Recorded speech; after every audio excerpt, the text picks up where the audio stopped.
I am George Martin, a 68-year-old architect from Chicago, widowed since my wife Eleanor passed away 10 years ago. Every Friday, my son Michael and I share a dinner to stay connected, a tradition we kept even after he built his own life. That evening, as I prepared our usual meal in my quiet apartment, my phone buzzed with a text from him. "Dad, sorry, I'm not feeling well tonight." Rain check?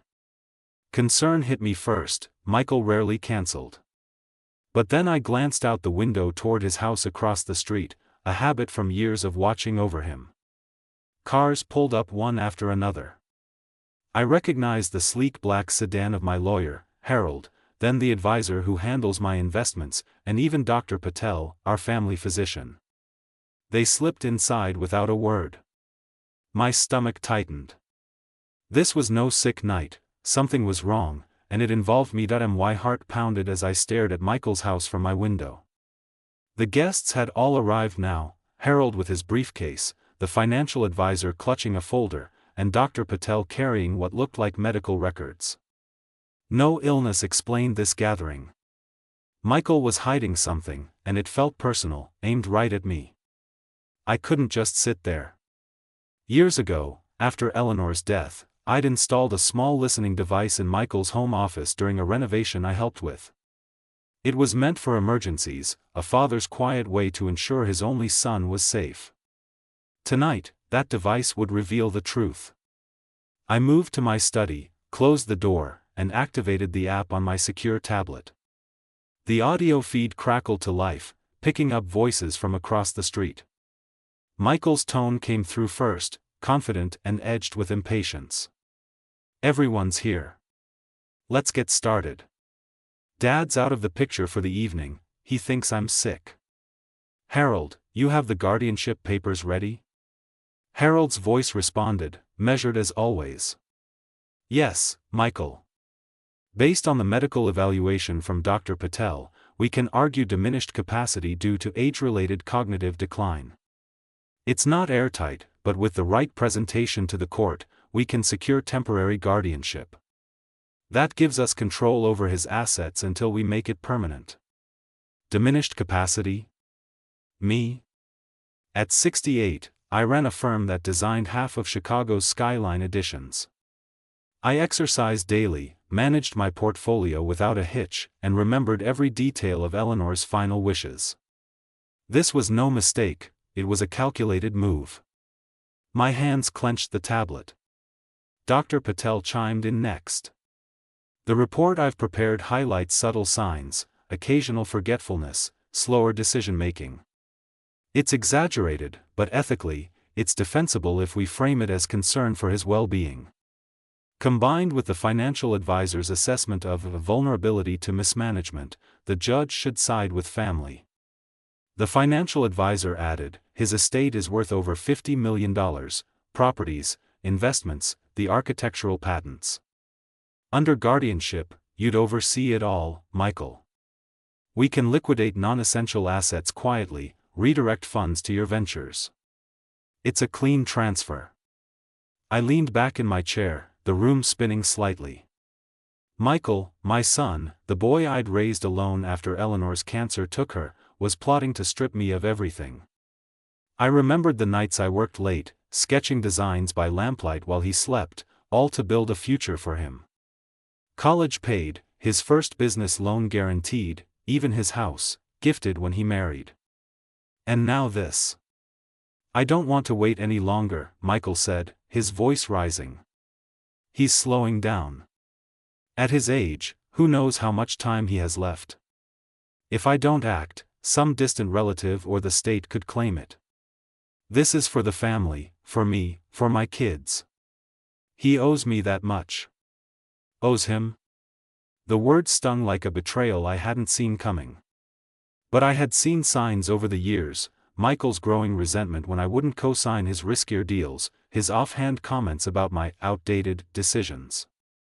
Still, I never imagined this level of deceit. As the conversation continued, detailing timelines for filing papers and staging a concerned family intervention, a cold resolve settled in me. I wasn't surprised. Not entirely. Eleanor and I had discussed it once, late in her illness, when Michael's ambition started showing sharper edges. "Protect what we've built, George," she'd whispered. "Not just for him, but for what it means." That conversation sparked my plan, one I'd nurtured for 20 years. It began subtly, right after her funeral. I consulted a discreet estate lawyer, not Harold, someone untraceable, and set up layered trusts. The core fortune, the one Michael eyed, stayed in my name on paper, but I'd funneled it into irrevocable structures. Patents on my designs? Licensed to a holding company I controlled indirectly. Properties? Held by LLCs with nominees. Every financial move was documented, but the real power lay in a contingency. If guardianship ever loomed, a single signature would redirect everything to the Eleanor Martin Foundation for Emerging Architects. I'd built the foundation quietly, starting with small grants to young talents in Chicago's underfunded design schools. Over 2 decades, it grew into a powerhouse, funding scholarships, mentorships, and community projects. Eleanor's name on it kept her memory alive, turning our wealth into opportunity for those who reminded me of my younger self, driven, innovative, untainted by greed. Michael knew of it, of course, but dismissed it as my hobby. He never realized the bulk of the estate was already pledged there, locked away by clauses that activated on threats to my autonomy. As I listened, the pieces clicked. They'd planned this for months, maybe years, assuming age had dulled me. But I'd stayed sharp, reviewing documents weekly, updating the foundation's board, loyal colleagues who'd sworn secrecy. The listening device captured it all now, every damning word, which I'd archive for any legal fight. Shutting off the feed, I stood and paced the room. Anger mixed with sorrow, this was my son, after all. Yet Eleanor's words echoed, "Protect the legacy." I decided then, I wouldn't confront them over the phone or wait for their next move. Tomorrow, at their so-called secret dinner's end, I'd walk in unannounced. Show them the man they underestimated. The foundation's transfer papers were already prepared, just needing my final approval. Michael's scheme would crumble, not through rage, but through the quiet strength of foresight. For the first time that night, I felt a grim peace. Our weekly dinners were over, but the life I'd built with Eleanor would endure, beyond his reach. The clock ticked past midnight. I poured a glass of water. No whiskey tonight, clarity was my weapon. Reflecting on the 20 years, I saw the wisdom in patience.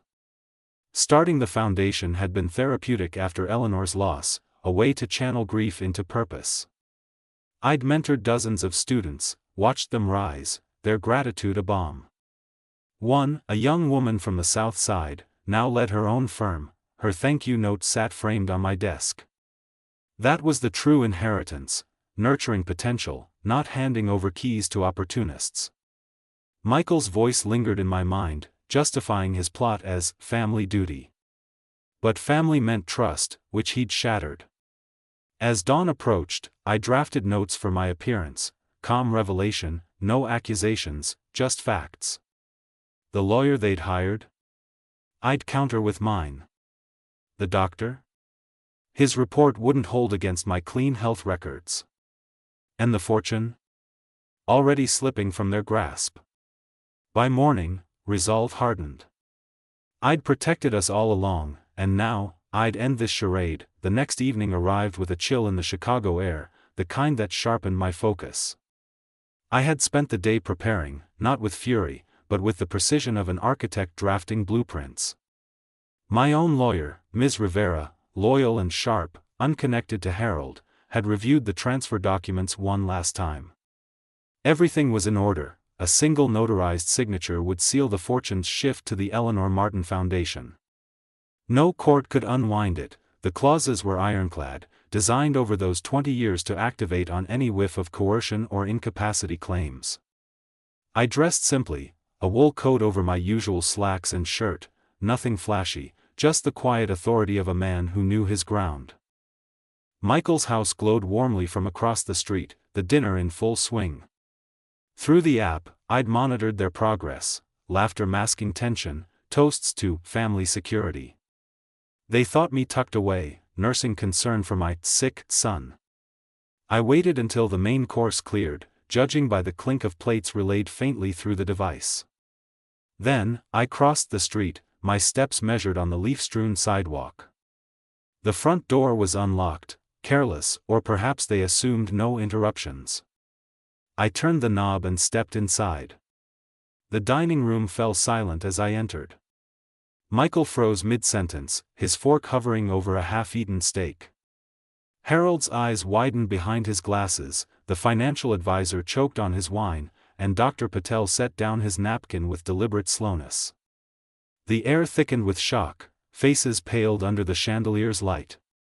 Michael's wife, Laura, sat at the end of the table, her expression a mix of surprise and unease. 5 others, associates, I guessed, shifted uncomfortably in their seats. "Dad?"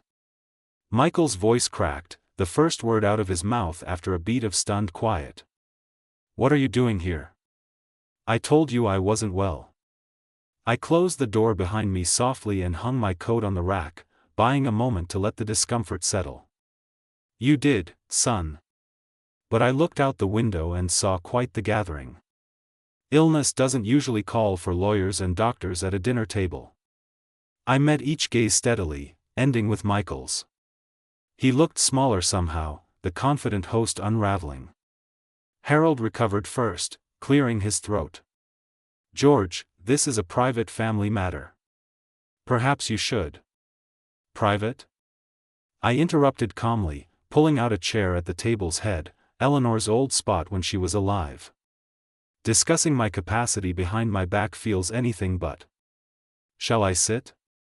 Or would you prefer I leave and let the courts hear about this gathering?" They exchanged glances, trapped. Michael gestured weakly. "Sit, Dad. We were just concerned about your health." I sat, folding my hands on the polished oak. The scent of roast beef and red wine hung heavy, but my appetite was gone. Concerned enough to fabricate reports of cognitive decline?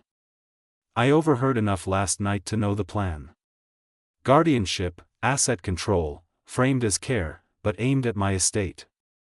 Gasps rippled around the table. Dr. Patel flushed, avoiding my eyes. The financial advisor busied himself with his glass. Michael leaned forward, desperation edging his tone. "It's not like that. You're getting older, Dad. We want to protect you, from bad decisions, from people taking advantage." "Protect me?" I echoed, pulling a folder from my coat pocket, the transfer papers, crisp and official. "Or protect your interests? I've built this life with Eleanor, every brick and patent, for a future that included you. But not at the cost of my freedom." Laura spoke up then, her voice tentative. "George, please." Michael's under pressure. "The business." I held up a hand gently. "Laura, I know the strains. But this crosses a line." Turning back to the group, I opened the folder. "I've known risks like this could come. For 20 years, since Eleanor's passing, I've prepared. The properties, investments, designs, they're not as accessible as you think." Harold interjected, professional mask slipping. "What do you mean?" I slid the documents across the table. "I mean, as of this moment, I'm signing over the entire fortune to the Eleanor Martin Foundation. It's irrevocable. Supports young architects, scholarships, community builds, everything she dreamed of." My pen scratched the signature line, the sound echoing in the hush. 50 million, plus patents and holdings. No guardianship needed when there's nothing left to guard. Michael's face drained of color. "You can't.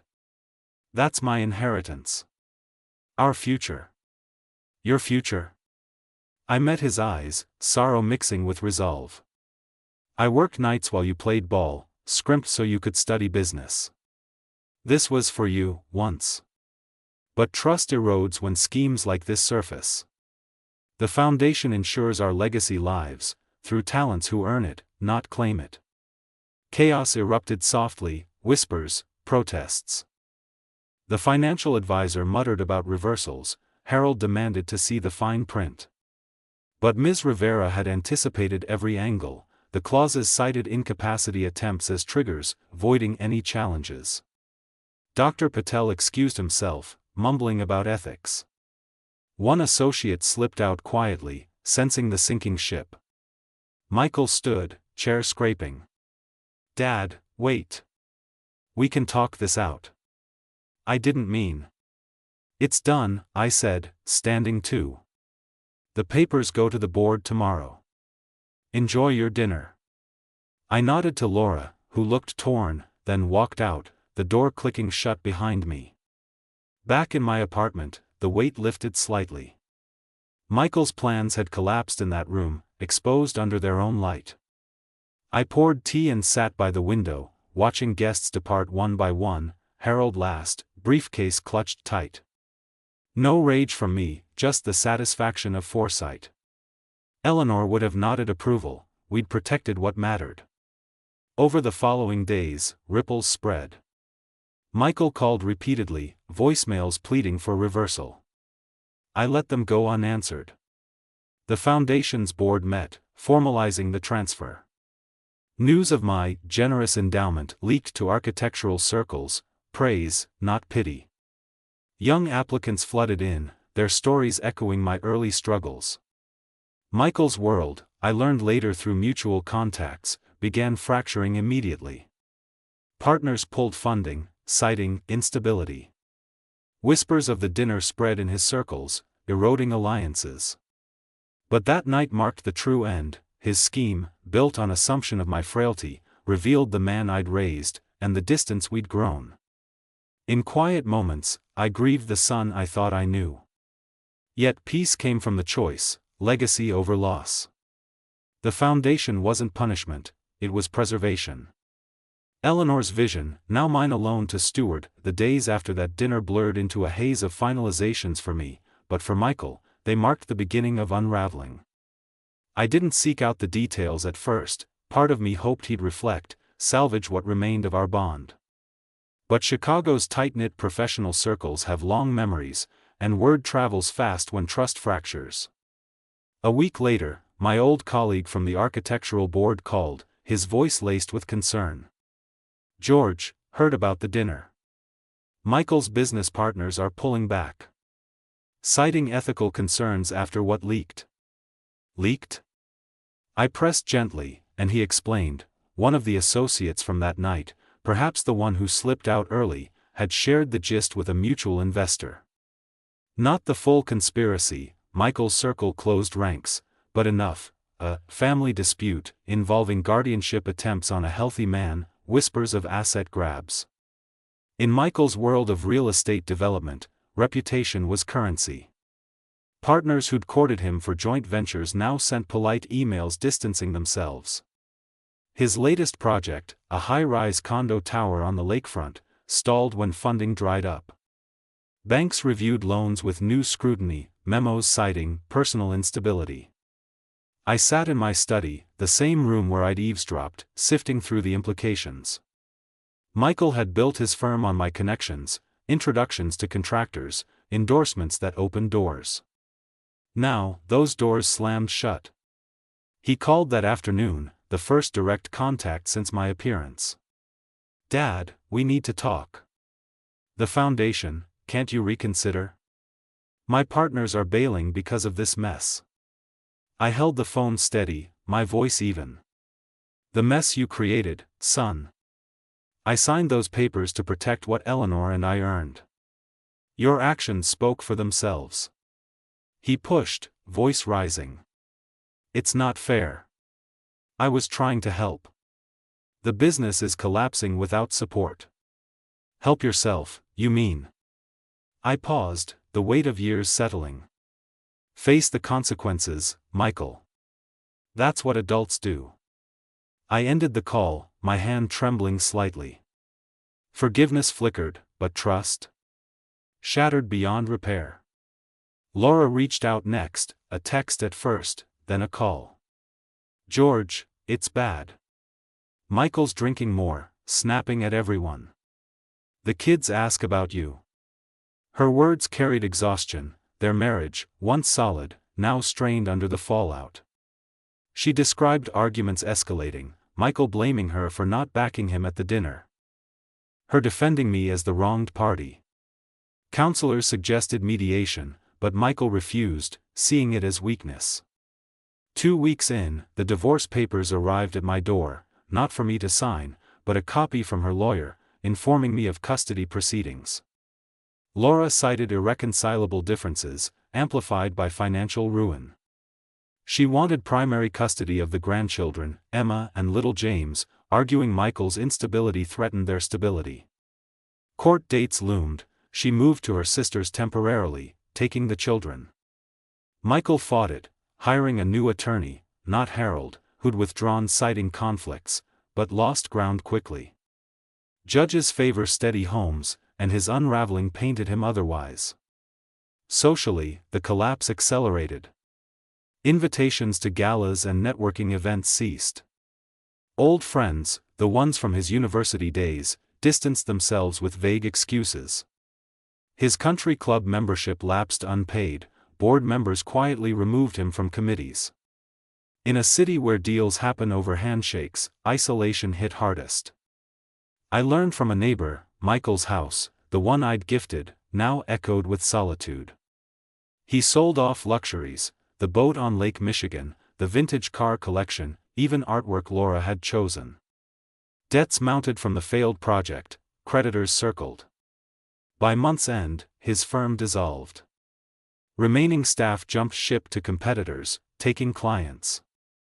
Michael relocated to a modest apartment downtown, a far cry from the spacious home across from mine. No more weekly drives to the office in a leased SUV, now, public transit and freelance gigs that barely covered rent. His calls grew sporadic, laced with bitterness. "You did this, Dad. Took everything." I replied once, briefly, "You chose the path. I only defended mine." Silence followed, a chasm widening. Watching from afar, I felt no triumph, only a profound sadness for the man he'd become. Eleanor had hoped for better, a son who'd lead with integrity, build on our foundation. Instead, ambition twisted into entitlement. The grandchildren? Laura allowed supervised visits, but Michael cancelled often, claiming work. Emma, at 10, sent me drawings through her mother, sketches of buildings, inspired by stories of my career. It warmed me, a thread of legacy unbroken. As autumn deepened, Michael's isolation deepened too. Reports trickled in, a DUI charge dropped but noted in records, health scares from stress. Dr. Patel, ironically, refused to treat him now. Financially, bankruptcy loomed, the house sold at a loss to cover debts, proceeds vanishing into legal fees. Social standing? Evaporated. Once a rising star in development circles, now a cautionary tale at dinners. Whatever happened to Michael Martin? I managed the foundation through it all, a counterpoint to his fall. Grants awarded to 5 young architects that month, diverse talents from community colleges, their proposals brimming with innovation. One mirrored Michael's early promise, driven, but grounded in service. Mentoring them filled voids, board meetings buzzed with purpose.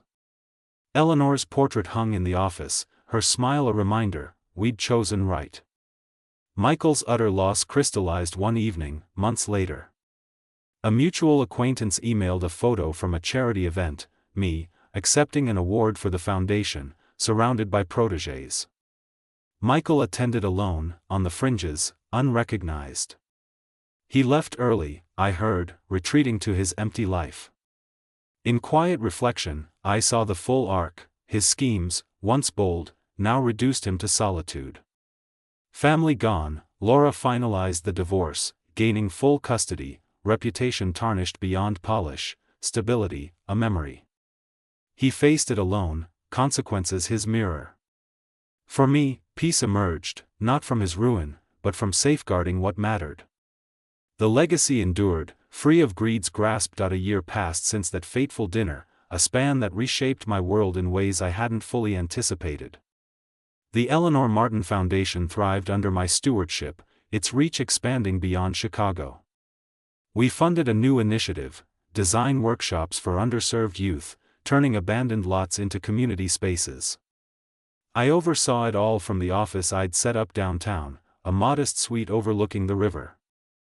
Morning started with emails from grantees, updates on projects, thank yous from students whose careers ignited because of our support. One young architect, Sofia Ramirez, visited often. Her first building, a sustainable school in Pilsen, bore a plaque honoring Eleanor.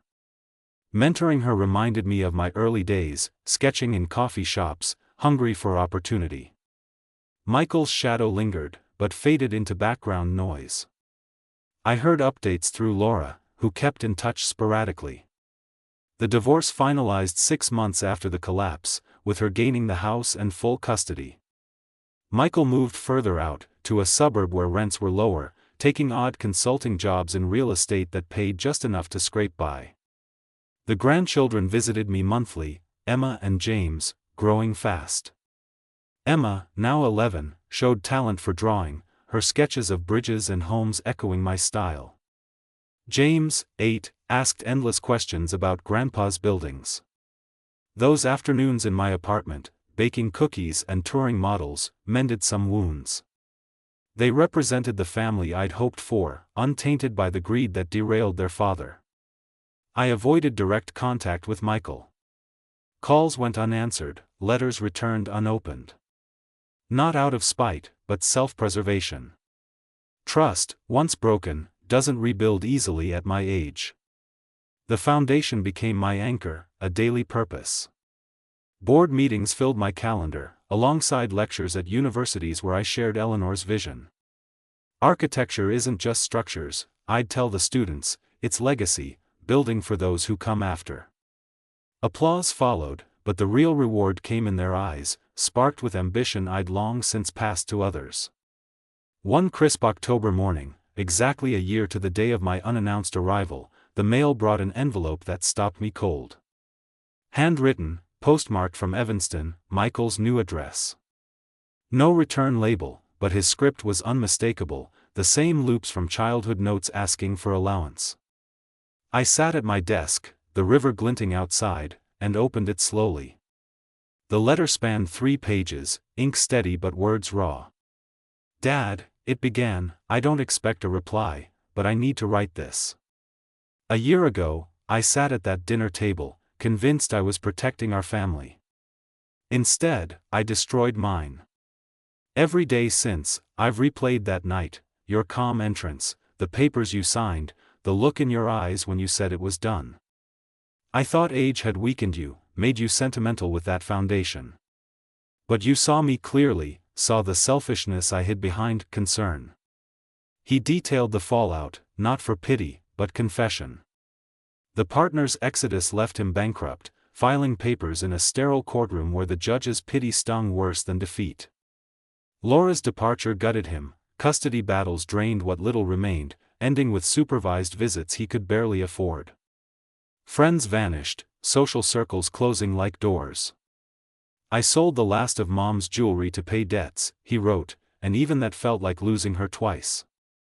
Isolation hit hardest, nights alone in a one-bedroom, staring at walls, realizing his schemes left nothing but regret. I was wrong, Dad. Greed blinded me. You gave everything, education, the house, chances I squandered on bigger dreams. I saw you as obstacle, not father. The foundation? It's brilliant. I read about Sophia's school online, saw your name. That's the legacy I should have honored, not stolen. Remorse poured out, apologies for the conspiracy, for the lies to doctors and lawyers, for years of subtle resentments. Forgive me if you can. I understand if not. I'm starting over, small jobs, therapy. Trying to be better for Emma and James, even from afar. I set the letter down, emotions swirling. Sorrow for the boy he was, anger at the man he'd become, a flicker of hope in his words. Eleanor would have read it with tears, urging reconciliation. But trust? That fracture ran deep. I walked to the window, watching barges on the water, and drafted my response that afternoon. No haste, words needed care. Michael, I wrote, your letter arrived on the anniversary of that evening. I've read it twice, weighing every line. You admit mistakes. And that's a start, more than I expected. The pain you describe mirrors what I felt learning of your plans, betrayal from the son I raised, the one Eleanor and I poured our lives into. I recounted my preparations, not to wound, but explain. The 20-year plan wasn't paranoia, it was protection, born from seeing your ambitions shift. Eleanor's illness taught us to safeguard dreams. The foundation honors her, supports 30 scholars now, builds communities. It's given me purpose, watching them rise without the shadows that clouded you. On forgiveness, I forgive the acts, son. Holding grudge serves no one. But trust is broken, like a beam cracked in a structure, repair possible, but the integrity changes. Reunion? Not now, perhaps not ever. Distance protects us both. Focus on your path, be the father Emma and James deserve.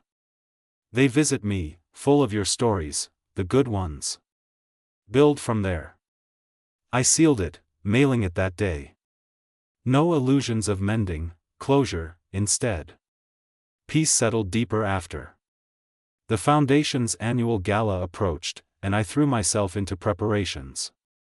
Sophia presented her project, donors pledged more.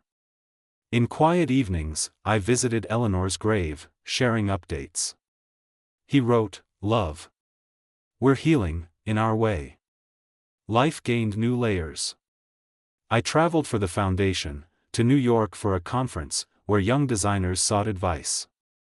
Back home, grandchildren's laughter filled weekends.